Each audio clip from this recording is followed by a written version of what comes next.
Yo, what's going on? Mike from Mike Talk Sports. An underrated signing I really liked this offseason is Thomas Bryant, $5.3 million over 2 years to the Miami Heat. In today's video, I'm going to tell you guys why I really like the fit between Thomas Bryant and the Miami Heat. The Miami Heat historically have been a team that really likes to run their lineups very deep, going to the 7th, 8th, and even 9th man in the playoffs. And considering they lost a piece or two in this year's offseason, it really was vital for the Miami Heat to replace those guys with some solid minutes, some solid rotational pieces. And of course, that's what Thomas Bryant is. In my opinion, Thomas Bryant is one of the better backup centers in the entire NBA. And we really saw the reliance on the backup center and the backup big man position for the Miami Heat, and it kind of bit them in the ass in this year's postseason. Now, of course, they went to the NBA Finals, so they were very successful in this year's postseason, but a big negative for them at times in the postseason, especially in that Denver series, but even at times in that Boston Celtics series as well, was of course their backup center, Cody Zeller.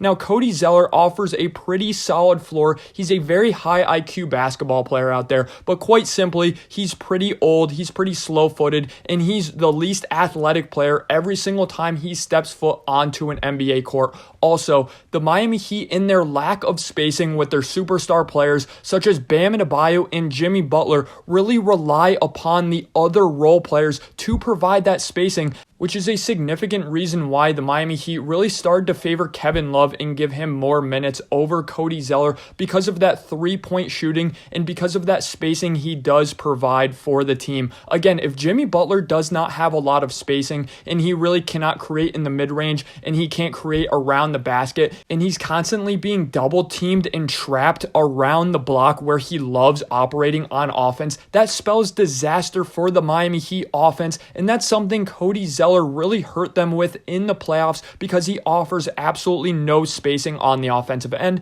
Now, what he does offer is some high-end passing from a center. That's something obviously Thomas Bryant isn't going to offer, but Thomas Bryant is going to be able to go in any lineup, even with Bam Adebayo and Jimmy Butler, because of that three-point ability. Now, he's a career 36% three-point shooter, which is honestly very good for a center, but this past season and really the past couple seasons, he's really focused on that three-point game, and it's really come to fruition, and he's shooting the three ball really well. Last year, he shot 44% from three, which is absolutely insane. Do I expect Thomas Bryant to keep up those shooting splits if he starts shooting more than one attempt per game, which is what he averaged last year? No, I don't, but still, shooting 44% on three on one attempt a game is a solid enough sample size to tell me Thomas Bryant can be a 3 to 4 attempt per game guy on about 38 to 37% from three, which is well above league average for a center and is above league average in general. And overall, Thomas Bryant is a pretty intelligent, decisive offensive basketball player out there. He's a guy who's rarely, if ever, going to jack up bad shots,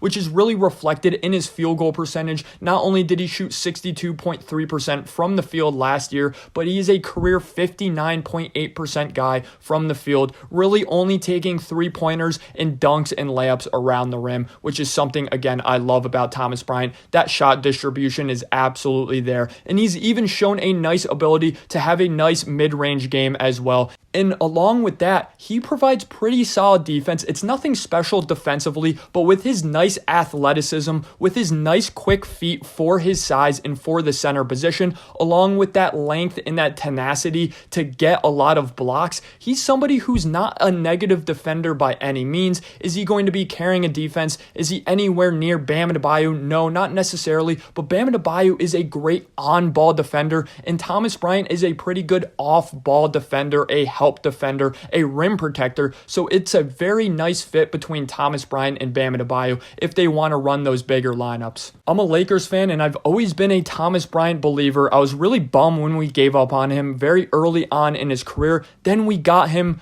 pulling on my heartstrings, was very excited to have him on the team last year. Then we let him walk, so I'm pretty pissed about that, but I'm very excited for the Miami Heat to get Thomas Bryant as a very high-end center, as a backup, who can even come in and be about a league average to slightly below league average starter. So thanks for listening, guys. Let me know in the comment section below, what are your thoughts on Thomas Bryant, and do you agree with my sentiment that Thomas Bryant is a very underrated signing and overall just an underrated basketball player?